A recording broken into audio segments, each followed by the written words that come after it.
Delegation में जो सबसे पहले हम लोग चाहते थे कि संभल में डेलीगेशन जाए और संभल में जो कुछ हुआ है उसकी सच्चाई जनता के सामने आए।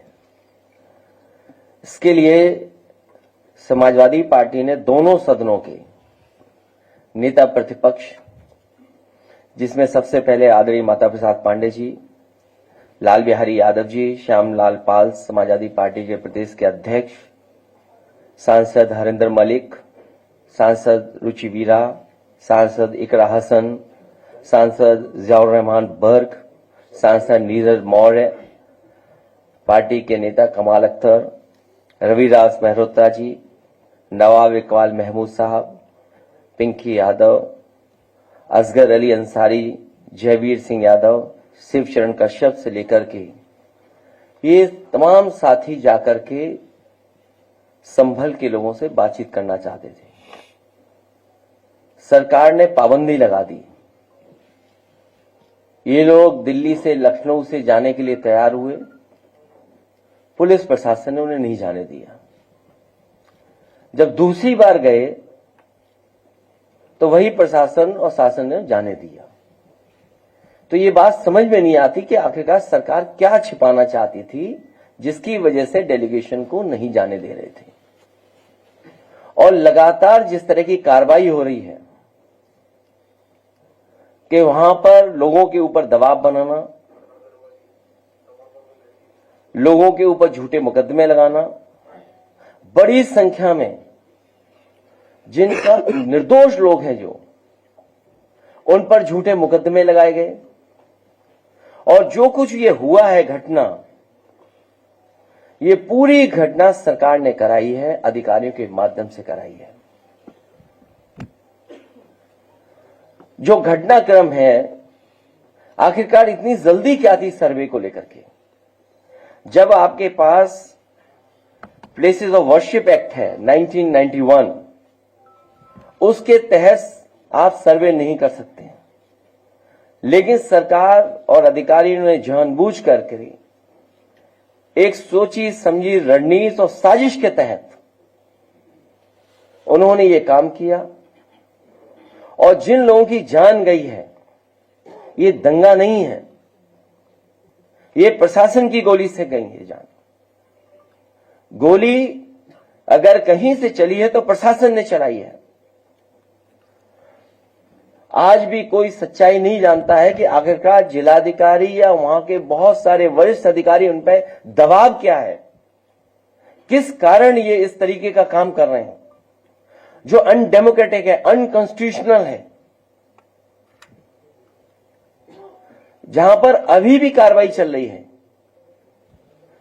पार्टी के लोगों को निशाना बनाना, वहां जो लोग जेल चले गए, जब उनकी कहानी सुनने को मिलती है, इतनी अन्याय की कल्पना कोई नहीं कर सकता जो उनके साथ हुआ है। उनके शरीर पर चोट है और इतनी चोट है जिसकी हम और आप बता भी नहीं सकते हैं। पूरा शरीर काला कर दिया, बहुत पीटा है, इतना पीटा कि जान चली जाती। और उन पर दबाव बना रहे हैं कि जैसा प्रशासन चाहता है वैसे बयान दीजिए आप। जब हमारी पार्टी के विधायक और लोग गए मिलने तो उसके बाद सस्पेंशन हो गया अधिकारियों का, और सस्पेंशन भी जाति के आधार पर हुआ। और फिर बैलेंस करने के लिए फिर एक सस्पेंशन किया गया। ये कहां की सरकार है? ये भारतीय जनता पार्टी के लोग जो सरकार में बैठे हैं, ये भाईचारा के पक्ष में नहीं है, ये दरारवादी पार्टी है। भारतीय जनता पार्टी दरारवादी पार्टी है, दरारवादी पार्टी। इनके लिए इंसान के जीवन का कोई मोल नहीं है, क्योंकि उसी से वो राजनीति करना चाहते हैं, उसी से राजनीतिक लाभ लेना चाहते हैं। भाजपा के अगर काम देखें हम लोग, या पिछले इतने कार्यकाल का जो हम आकलन करें तो ये भारतीय जनता पार्टी हृदयहीन पार्टी है। इतनी घटनाएं होने के बाद भी कोई सिंपैथी नहीं किसी के लिए। और उत्तर प्रदेश में कोई एक घटना नहीं हो रही है, लगातार होती जा रही है। जिले उठा करके देख लीजिए किस तरह की घटनाएं हो रही हैं। और तब जब ये नारा लगाते थे कि जीरो टॉलरेंस है, जीरो टॉलरेंस की सरकार है, इस सरकार में न्याय मिलना और न्याय के साथ साथ लोगों की सुनवाई हो, इस सरकार में कहीं दिखता नहीं है सुनवाई भी। भाजपा सरकार के दो पड़ले हैं, एक है पीडीए के खिलाफ अन्याय और दूसरा है भ्रष्टाचार। अन्याय तो आप लोग जानते ही हैं, और भ्रष्टाचार को लेकर के तो अब तो चर्चाएं आम हो गई हैं। उन्हीं के अपने लोग भ्रष्टाचार के किस सीमा तक एक दूसरे पर आरोप लगा रहे हैं। ये बात तो पत्रकार साथी ज्यादा समझते होंगे, या राजनीति को जो समझते होंगे वो बेहतर समझते होंगे कि कौन किस पे आरोप लगवा रहा है भ्रष्टाचार के। लखनऊ वाले दिल्ली पर और दिल्ली वाले लखनऊ पर लगवा रहे हैं। भाजपा सरकार के दो पड़ले हैं, एक है पीडीए के खिलाफ अन्याय और दूसरा है भ्रष्टाचार। इन दोनों में कभी एक पड़ला ऊपर हो जाता है तो कभी दूसरा। इसी डिसबैलेंस को छुपाने के लिए संभल जैसी साजिश की गई है। और जो इलेक्शन में लूट हुई थी कुंदरकी में, मीरापुर में, उसको छिपाने के लिए भी संभल जैसी घटना हुई है। जानबूझ कर करके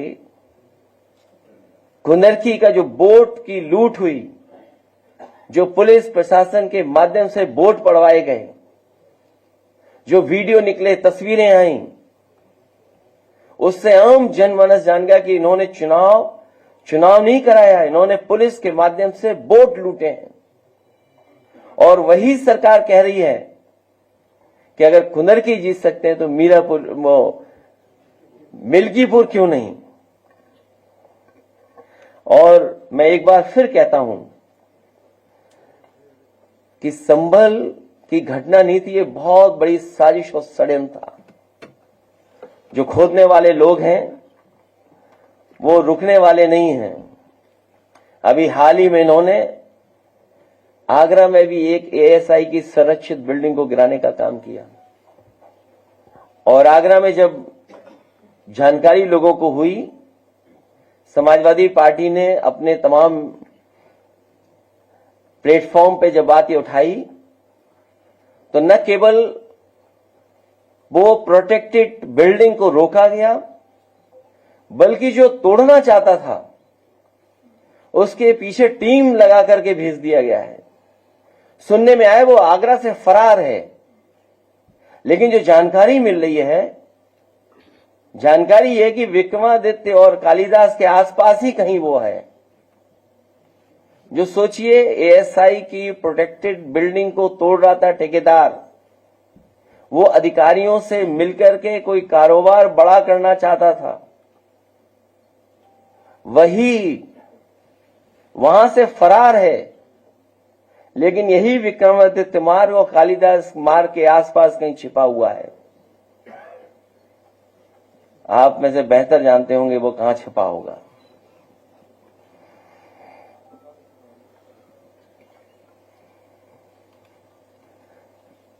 अब बहुत बड़े पैमाने पे संत, महात्मा, गुरु, ऋषि मुनि, बड़ी संख्या में लोग आए हैं कुंभ में।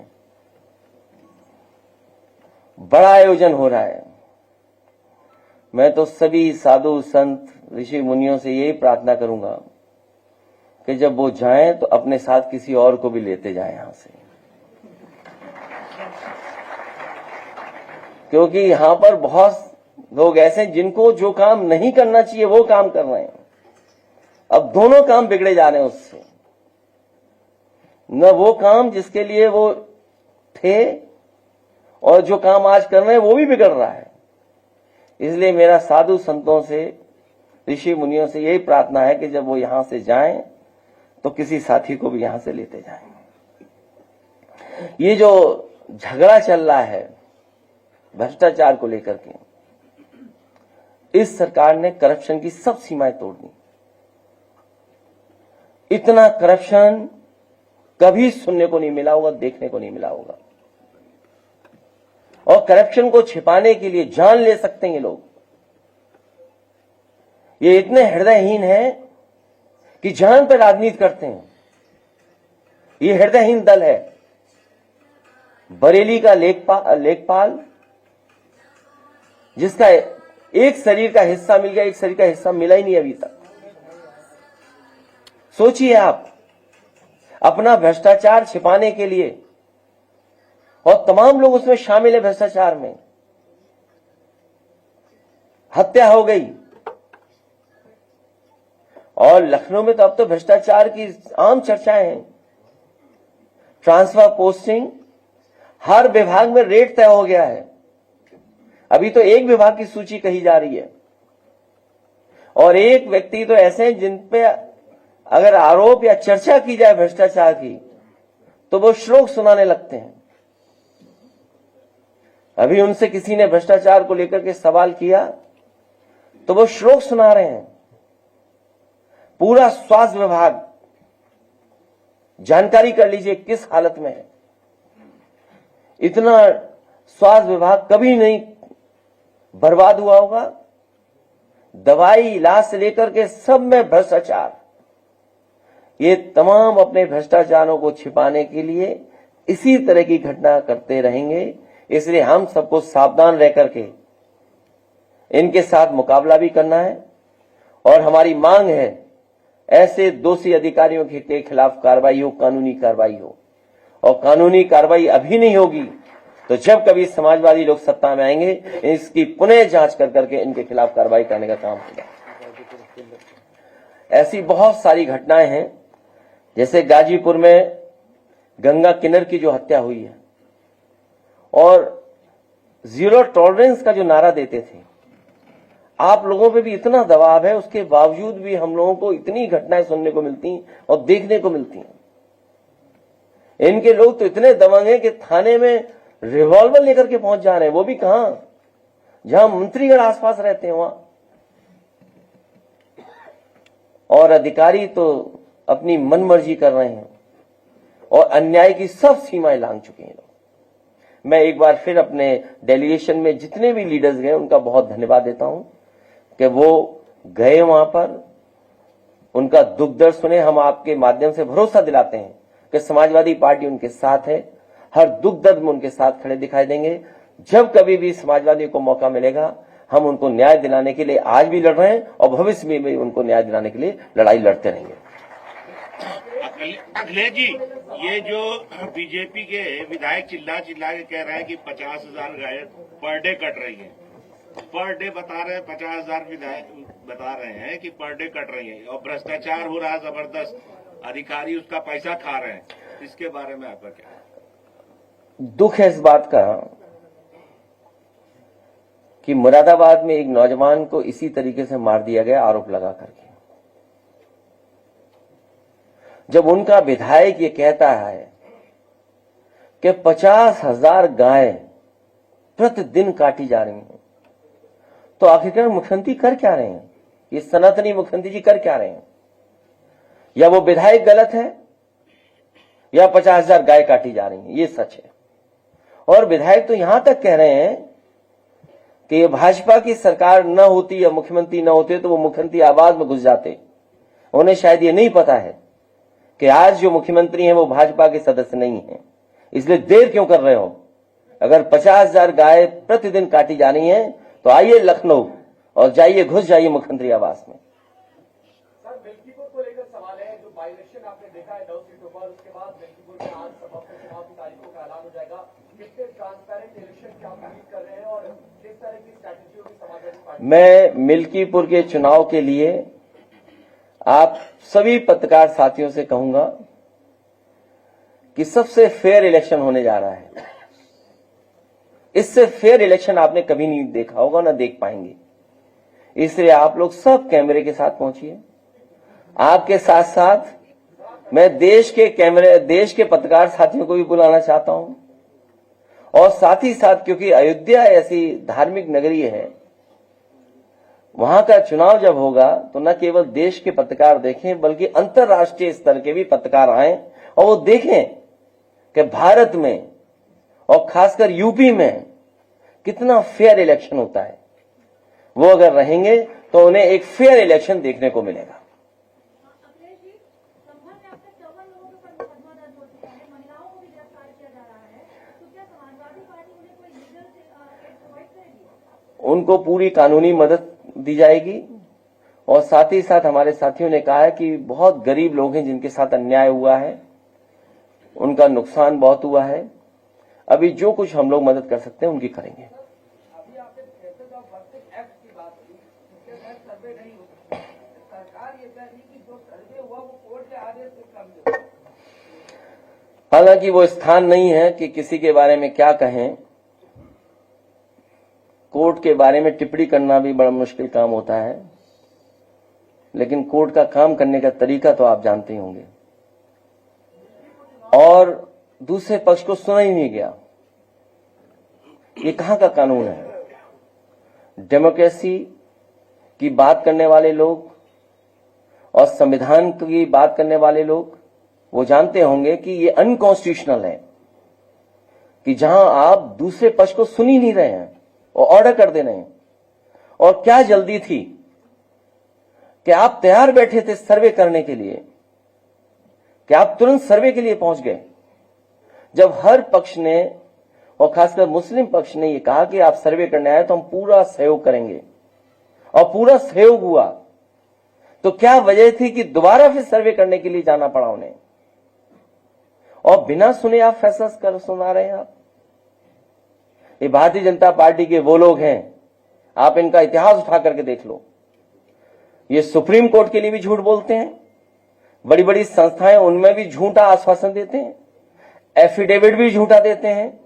ये झूठ बोलने वाले लोग हैं, इसीलिए मैंने कहा हृदयहीन लोग हैं। इनसे उम्मीद करना कि संविधान के रास्ते पे चलना आप भूल कर रहे हैं। इसीलिए मैंने कहा कि ये पीडीए पे अन्याय बहुत कर रहे हैं और भ्रष्टाचार कर रहे हैं। ओएसडी के भ्रष्टाचार के मामले में आप क्या कहेंगे? किसके? ओएसडी भ्रष्टाचार के मामले को लेकर कौन सा भ्रष्टाचार? पल्लवी पटेल ने इस पे कॉन्फ्रेंस की थी कि वैसे हमारे पत्रकार जो बहन हैं केवल लखनऊ के बारे में जानती हैं। कुछ करोड़ रुपए का भ्रष्टाचार है जो आरोप लग रहा है। नहीं, अभी दूसरा पूछ रहा हूं, मैं दूसरा पूछ रहा हूं। आज टाई लगा के आए एक पत्रकार। 2022 के बाद अब आ रहा हूं। मैंने कहा है कि नए साल पे गुस्सा नहीं करना है। हमारे पत्रकार साथी जो सवाल पूछ रहे हैं भ्रष्टाचार के, इसीलिए मैं कह रहा हूं कि अपना भ्रष्टाचार छिपाने के लिए ये लोग कुछ भी कर सकते हैं। और जो लोग कहते थे हम जीरो टॉलरेंस है भ्रष्टाचार को लेकर के, उन्हीं के लोग आरोप लगा रहे हैं। और केवल एक विभाग में नहीं है भ्रष्टाचार, स्वास्थ्य विभाग का पता कर लीजिए, सीएमओ की पोस्टिंग कैसे हो रही है। एक सुनने में आया था कि दवाई पर छापा पड़ा था, एक दवाई के गोदाम पे नकली दवाइयों को लेकर के। उस रिपोर्ट का क्या हुआ? रफा दफा हो गया। अपॉइंटमेंट्स कैसे हो रहे हैं? और मैं आपसे कह रहा हूं, मेडिकल के लिए, एजुकेशन के लिए, शिक्षा, स्वास्थ्य विभाग का दोनों का मिला ले अगर हम, यहां से बगल में लोहिया इंस्टीट्यूट है, हमें इस बात की आपत्ति नहीं है कि किसी प्रदेश के आए और हमारे यहां नौकरी करें, कोई आपत्ति नहीं हमारे उस पर। लेकिन सवाल यह है कि एक ही इंस्टीट्यूशन के इतने लोग कैसे नौकरी पा रहे हैं? 250 लोग नौकरी पा रहे हैं, एक दो कोचिंग की है उसी इंस्टीट्यूशन से। सैफी मेडिकल यूनिवर्सिटी में, वहां पर नौकरी 2 इंस्टीट्यूशन से पा गए सब लोग। पीजीआई जो सबसे प्रीमियर और प्रेस्टिजियस है आपकी संस्था, वहां पर कितने पा गए नौकरी? पता करिए आप। और फिर एक सड़क के बारे में मैंने कई बार कहा आपसे, क्योंकि मुख्यमंत्री जी एक्सप्रेसवे क्या होता है वो जानते नहीं है। मुख्यमंत्री जी एक्सप्रेसवे क्या होता है वो जानते नहीं है, और एक्सप्रेसवे को लेकर के समाजवादियों को कितना बदनाम किया गया। आप चलिए पूर्वांचल एक्सप्रेसवे पे क्या हालत है आज। और फिर जो गोरखपुर लिंक था उसके बारे में दावा था कि 2022 तक बन करके तैयार हो जाएगा। आज हम 2025 में हैं। जब 2024 में हम लोग उसकी कीमत देखते थे तो वो 6000 करोड़ की थी सड़क, 91 किलोमीटर। और आज जब 2025 में उस सड़क के बारे में जानकारी करते हैं तो वही 91 किलोमीटर 7000 करोड़ की हो गई। सोचिए आप, ये गोरख धंधा नहीं चल रहा तो क्या चल रहा है। तो ये तो है ही भ्रष्टाचार जो हो रहा है, जो गोरखपुर लिंक में हो रहा है भ्रष्टाचार, उसके बारे में भी आप जानकारी कर लेना।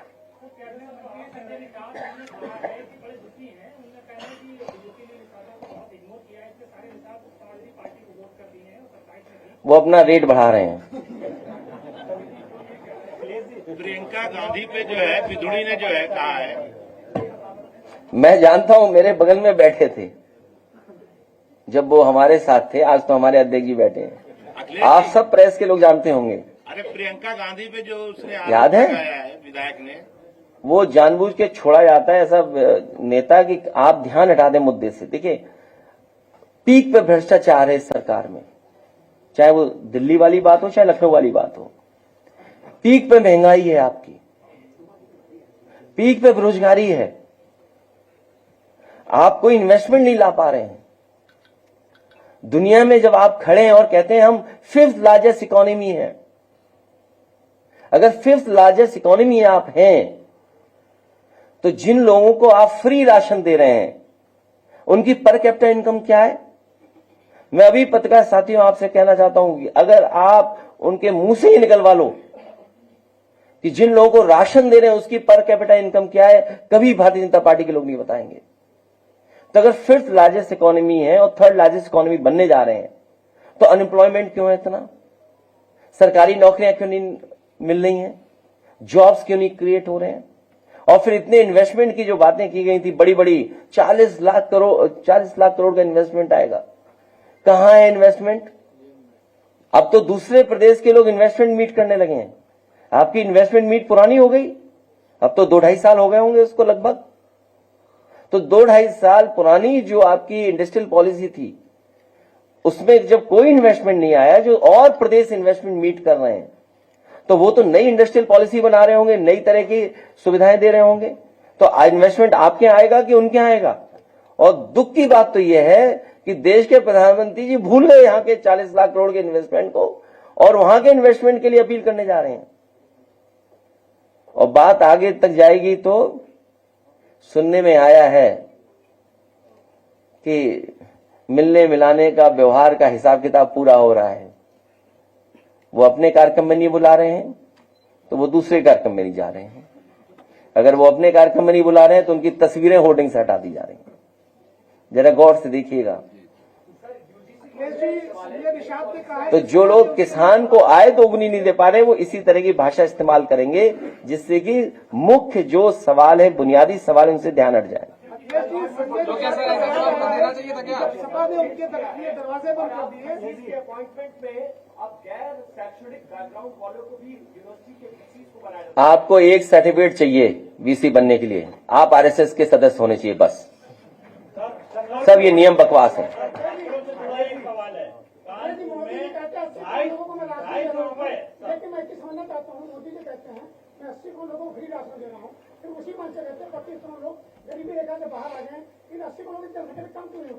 ये आपका सवाल एकदम ठीक है।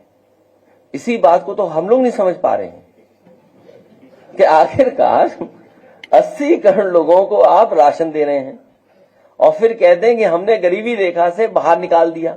आखिरकार आपकी गरीबी मानने का मानक क्या है? आप गरीब किसको मान रहे हैं?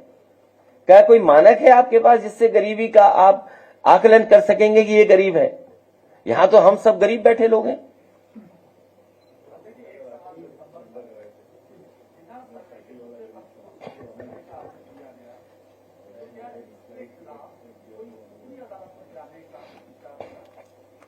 इस पे कानूनी राय ली भी जा रही है और बहुत सारे लोग सुप्रीम कोर्ट में भी गए हैं और उसी का परिणाम यह है कि फर्दर सर्वे रुक गए हैं, वो आपकी जानकारी में होगा।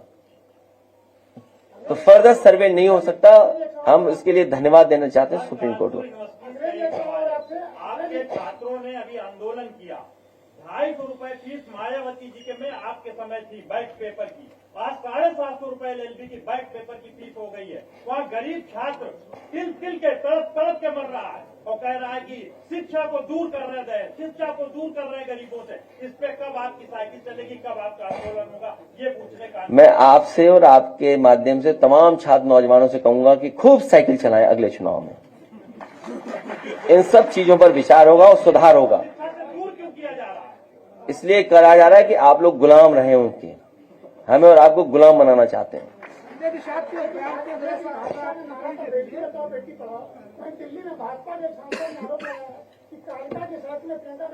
वो बात मैं कह चुका हूं, वो ध्यान हटाने के लिए जानबूझ करके इस तरह के लोगों को छोड़ा जाता है।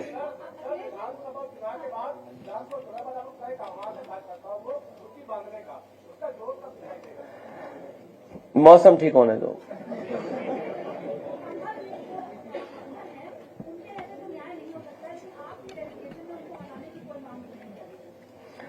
उनको हटाए भी नहीं जाएंगे क्योंकि वो प्रिय हैं सरकार के और सरकार उनसे गैर कानूनी काम करवा रही है।